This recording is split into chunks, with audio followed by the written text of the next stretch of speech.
This is the National Pro Cup Championship, crown jewel of late model competition, here for the fourth race of the 2014 season, the Chrono Watches Long Beach Grand Prix on the streets of Long Beach, California.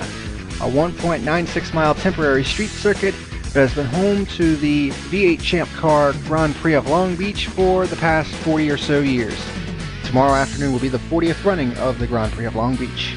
Pepsi Max, proud sponsor of the pole award given to the fastest qualifier at each National Pro Cup Championship event. And starting on the pole for today's race is the number 15 of Gianni Corelli for Rossini Sport. And there you see on the front stretch, quite a crowd has gathered here today. Certainly a lot more than the 5,000 people that Todd Benatar said would show up. So, yeah. Anywho, former Formula C driver and go-kart champion Gianni Corelli, 16 years of age, leads the field to the green flag. Starting on his outside is what many consider to be the favorite here today, former two-time Long Beach winner John Quackenbush, and he gets a great start going into turn number 1. Quackenbush, former ISCA driver, and of course the ISCA will hold their race tomorrow morning before the V8 Champ Car Grand Prix of Long Beach. He has won twice here in the ISCA, so look for him to be a huge threat here today. Ray Takita in the 08 car has a run on Gianni Corelli for the second spot as they head into turn number 4. But ooh, she kind of scrapes the tire barriers going into turn 5. And Corelli will retain the second spot as Aubrey Wood slots into the number 4 position. Points leader Chuck Johnson runs into a bit of trouble early on. Here on lap number 1, going into turn 8, he runs right into the back of Alexis Farr, who ran into the turn 8 tire barrier. Here's a look on board. Well, from above, you can see, several drivers getting into that tire barrier. Turn 8 was pretty much calamity corner all throughout practice and qualifying for today's race. As Quackenbush comes around turn number 11, the hairpin turn, and back onto the front straightaway. And quite a crowd gathered here today. Quite a surprise for a late model event, but folks here in California seem to love their racing, especially those who come to Long Beach. And we'll see what happens here today. Alexis Farr and Chuck Johnson have to make pit stops after the first lap. Of course, Farr ran into the turn 8 tire barriers, and Chuck Johnson had nowhere to go and ran into the back of her. So both had to make pit stops here on lap number 1. On board, Zach got in the 71. Whoa, as he gets into the back of the 64 of Oi Mitsushima, coming off of turn 5. And as you can see, Gott's gotten into the tire barrier at some point. You can see the damage on the left front, but he has chosen not to come down pit road. He's going to try to stick it out. Turn 8 is going to be calamity corner today, I would bet. And we get another example here as Parker Whitten runs wide in turn 8 and into the tire barriers he goes, damaging that left front as Eric Drake Ryder, Nate Patrick, and the 24 Valerie Forge get around him going down the backstretch. Here is Quackenbush going through the fountain turn as he continues to extend his lead over the rest of the field. Started second today and had pretty much the fastest car in all the practice sessions leading up to the Long Beach Grand Prix. Of course, he's won the ISCA Long Beach Grand Prix, which takes place tomorrow morning before the V8 Champ Car Grand Prix of Long Beach, the 40th edition of it. He's won that race twice. So he knows how to get around here at Long Beach, and chances are he's going to be collecting his first career NPCC victory here today. But we'll have to wait and see. Long Beach has a habit of reaching out and biting the best of drivers.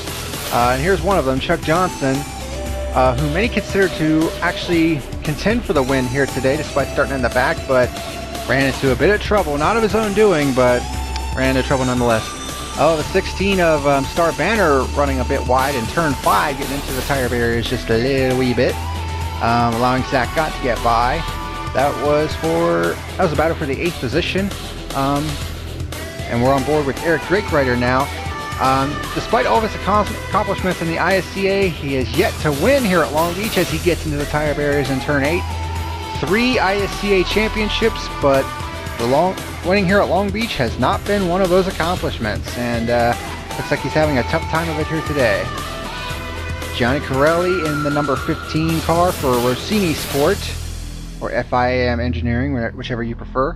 16-year-old Italian driver, former Formula C driver and a go-kart champion. and has now been tabbed to drive the number 15 Leonard for Rossini Sport this season in the National Pro Cup Championship. So far, his 2014 campaign hasn't gotten off to the best of starts, with a pair of 14th place finishes at Pikes Peak and at Albuquerque, but many people considered him to be a little bit of a threat today considering his road racing background. So him winning the pole here at Long Beach today is certainly indicative of that. He currently runs in the number 2 spot. The 56 of Sean Johnson has gotten into the tire barriers a little bit, and he has to pit for a flat tire. Left front, we're being told, so tough break for Sean Johnson, who's had a pretty good start to his season. Here's another driver who's in need of a good run after back-to-back poor finishes. Aubrey Wood in the number 13 car for Focus Autosports. She had a top 5 run at Daytona, finishing 5th, but had back-to-back DNFs at both Albuquerque and at Pikes Peak. Of course, at Albuquerque was involved in an accident not of her own doing after getting back on the lead lap, and then had a mechanical failure at Pikes Peak very early in the race.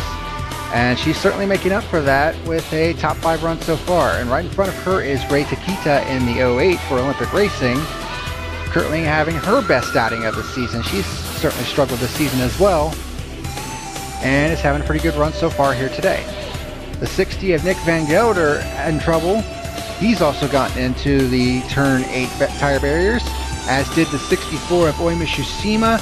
Eric Drakereiter also has to come in for a flat left front, so boy, turn 8 has really claimed some victims over the last couple of laps so far. The 04 of Betty Cox also having to come in, as well as the 58 of Sean Sanchez. I did mention before the beginning of this race that turn 8 was going to be Calamity Corner, and it's certainly proving that way here today at Long Beach. One of the guys benefiting from this is the 2 of Vinny LaBouffe, who had a very lackluster effort at Pikes Peak about a month ago. Had a top 10 run at Albuquerque, mainly due to staying out of trouble, although he did get into a couple incidents there, but he's doing a pretty good job today, currently running in 9th. Jennifer Duke having her best outing of the season in front of him, running in 8th, and Andrea Lynn Caldwell in the number 90 car running inside the top 10 so far. The 34 Parker Witten, who we saw get into the tire barriers earlier, has to make an unscheduled pit stop, so yet another victim of the turn 8 tire barriers. Another left front going down, so tough break for Parker Witten. And Chuck Johnson is back on pit road. Looks like some right front damage this time, right side damage. And so even more repair work having to be done on that 18 car. Going into turn number 1, Ray Takita getting into the back of Johnny Corelli, going into turns 1 and 2, and around the fountain they go as Takita battles Corelli for the number 2 spot. This is taking place way behind Quackenbush. Aubrey Wood watching back in the 4th position as they go into turn number 5. Takita still running alongside Corelli as they head down towards turn 6 and 7. Takita pulls ahead just a little wee bit, but Corelli is easing it back alongside her. Although Takita will have the preferred line going into turn number 8 here, Calamity Corner, as we said before. Oh wow, Corelli actually got a good run off that turn that time, and he's going to actually pull back in front of Takita. So excellent driving by Corelli so far, hanging on to that 2nd spot. This is debutant driver, Arthur Gordon, driving the number 49 SAR for Culpeper Motorsports. Well, I say SAR, but they describe it as a Franken-SAR, which is basically like a cobbled together model of various different models of the SAR, but needless to say, it's running pretty decently right now. They have a very limited budget, and their engine program, in their own estimation, is not really up to snuff with the other teams in the NPCC. But right now, he's pretty much staying out of trouble and is currently running in the top 15 right now in the 14th position. So, pretty decent debut for Arthur Gordon so far here at Long Beach. Alexis Farr in the 78 trying to get back on track after her incident. And Matsushima gets into the turn 8 tire barriers again. And Alexis Farr, with nowhere to go, plows right into the back of the 64 car. That's going to take Alexis Farr out of the race. Here's the onboard shot as Mishusima runs turn 8 wide, and into the back goes Alexis Farr. That will be her first DNF of the season. And here's the onboard from John Quackenbush, the race leader, coming up on this. Whew! Very lucky break for Quackenbush as he's able to get around the 64. The 71 coming down pit road. Reportedly, this is a scheduled pit stop, believe it or not. So the 71 looking to throw some strategy into the mix. Vinny LaBouffe also coming in this lap as well. Remember, this is before halfway, but this is only a 100-kilometer race. So they can afford to make just one pit stop here. Mishima coming in, and wow, look at all the damage on that car. Sean Sanchez running turn 11 wide and into the tire barrier as he goes. Here is the 66 of Nate Patrick for Saint Amazing Autosport, teammate to Eric Drake rider. Needless to say, this season has been pretty disastrous so far for the young rookie. Finishing pretty much outside the top 15 all 3 races so far this season. He did win the pole at Pikes Peak, but fell to the back in a hurry, and he's currently languishing down and around 20th in the point standings, but he is having a good run here today, despite the fact that road and street courses are not his favorite tracks to race on. He prefers short tracks over anything else, but he's having a good run here today, so he can't really complain that much. Joshua Michaels comes in for his pit stop. Roy Warren currently running up inside the top 10 right now, and the number 99 for Michael Brown Racing, currently 10th in the point standings right now with 2 top 10s. He's got Star Banner running right behind him, as well as the one of Eric Drake rider who's off the lead lap, and Oi Mishima who's also off the lead lap. So Roy Warren and Star Banner fighting for position, although Star Banner does come down pit road for her scheduled pit stop of the day in the flaming red Lycoya. Ray Takita currently running in the number 2 spot. Boy, what a miserable season she's had so far, finishing 19th and 20th respectively at Daytona and Albuquerque, but she did turn around with a stellar 4th place effort at Pikes Peak. So it looks like this Olympic racing team is starting to turn the corner a little bit. Of course, Joshua Michaels, her teammate, also finished in the top 10 at Pikes Peak and is currently running behind Corelli in the 3rd position, trying to figure out a way to get around him. She's attempted it several times, but so far hasn't really been able to figure out a way around that 15 car, although she continues to try, running in the 3rd position.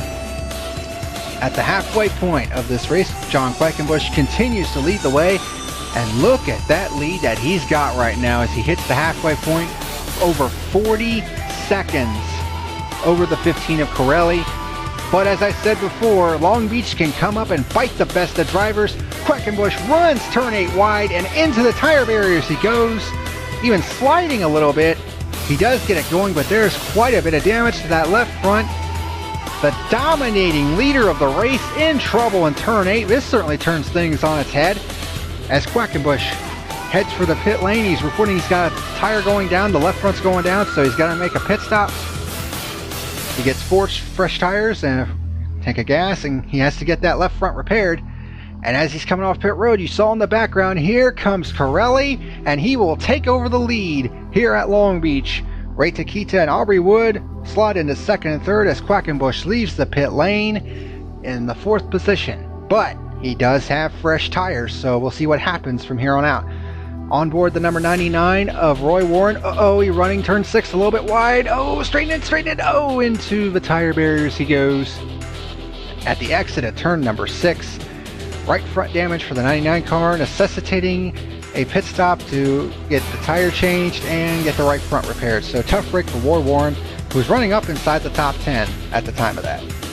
In the meantime, through all this chaos, your pole sitter for the Chrono Watch's Long Beach Grand Prix, Gianni Corelli, 16 years of age, is now the leader of the race. And looking to redeem himself after back-to-back 14th place finishes, one at Albuquerque where he kind of made a fool of himself a little bit, and then again at Pikes Peak where he kind of hung around the midfield for pretty much the entire race. Wasn't really that good all race. But he's doing a damn good job here today, and of course it's to be expected considering his background. He is expected to be a threat on the road races, so I would watch out on the rest of the road races from here on out, and maybe even become an Ultimatum Cup contender. So we'll have to see how that all shakes out. As Ray Takita, now she's running in 2nd, and now she's going to look to put the pressure on Corelli for the lead, going into turn number 1 and into the fountain. But Corelli is still able to hold her off as they head down into turn number 4. Takita tries to get a run going into turn number 5, but Corelli gets off the turn a little bit better than Ray Takita, and he's able to pull away just a little bit heading down into turn number 6. And now down into turn 8, where Takita tries to close back in just a little bit, and Aubrey Wood hanging back in third for the Focus Autosport machine, having one of her best outings of the season. Of course, she had a top 5 finish at Daytona, so a good run here today on a road course is certainly nothing to be surprised about. Takita, whoa, Aubrey Wood going a bit wide there at turn number 10, but gets it back under control as Takita continues to hound Corelli for the lead down the front stretch. But coming strong from behind as we close in on 10 laps to go is the Duckman, John Quackenbush, native of Toronto, Ontario, and he has the fastest car on the track. He ran these guys down from 6 seconds back, and oh, by the way, he has 4 fresh tires, while all the drivers in front of him have yet to make a pit stop. So yeah, and speaking of which, Aubrey Wood coming in for a splash of fuel and 2 right side tires, so she has to come in for her stop. Some drivers are actually thinking they can go the entire distance, the whole 32 laps on 1 tank of gas, but I don't know. That's kind of stretching it. But Takita closes in on Corelli once again, heading into turn number 9. Oh, it looks like she might have a run going into turn 10. We'll have to see. Oh, she runs it a bit wide there. Oh, get it back, get it back. Whew. Almost into the tire barriers there in turn 10 as Quackenbush closes in. Wow, as fast as that 28 car closed on these guys, I think Takita and Corelli might be sitting ducks at this point, especially if they still have to make a pit stop for fuel at least. So Quackenbush, definitely the fastest car on the track right now. Takita, oh, runs turn 5 a bit wide and into the tire barriers, and that's just the opening Quackenbush needed to go around the outside of the OA car, and back into the second spot he goes, heading into turn 6 and 7. As Quackenbush reestablishes himself in the number 2 spot, Takita back to third. And it certainly wouldn't take long for Quackenbush to make a run on Corelli for the lead of the race. Down the backstretch they go into turn number 9, and Quackenbush will complete the pass coming out of 9, and Quackenbush reassumes the lead of the race here at Long Beach. Here's a better view of the pass. The aerial shot, Quackenbush gets a great run down the backstretch, and of course he has those fresh tires, while Corelli and Takita are on worn tires, and he makes it look too easy going into turn 9. And Quackenbush, the dominant leader of the day, reassumes the lead of the race here in the Chrono Watch's Long Beach Grand Prix. Former 2-time winner here, Nick Van Gelder, currently running in the 12th position, goes into turn number 1 a bit too hard, and into the tire barriers he goes. And that will be the end of the race for the Curtis Sawyer's racing machine. Yeah, he just takes it into turn 1 way too hot, and into the tire barriers he goes. He becomes the second retiree from the race. Isabella Messina in the number 51 comes in for her final stop of Splash of Fuel. Takita still trying to get around Corelli, this time for the second spot once again. She has a run on him going into turn number 1 and into turn 2 and into the fountain turn. She might have him this time though. She's been working on him the entire race, trying to get around that 15 car, and it looks like she finally has him cleared as they come around turn 4 and into turn number 5. Oh, I don't know. Corelli's still trying though. But it looks like Takita will have the preferred line going into turn 6 and 7, and she clears him as they head into turn number 6. Ray Takita, P2 here in the Long Beach Grand Prix. Corelli comes down pit road. He's not going to be able to make it the whole way. He has to come down for a quick splash and go for the 15 car running in the 3rd position. The 02 of Jennifer Duke, also running in the top 5, has to make a quick stop for gas. And Ray Takita, running in 2nd, also cannot make it and has to make a stop for fuel herself. So tough break for Takita there, although she's still running pretty good. Andrea Lynn Caldwell has to come in for a flat tire, and it takes them a while to finally get that changed due to damage on the right front. And through all this fuel madness, Nate Patrick has found his way to the 2nd spot.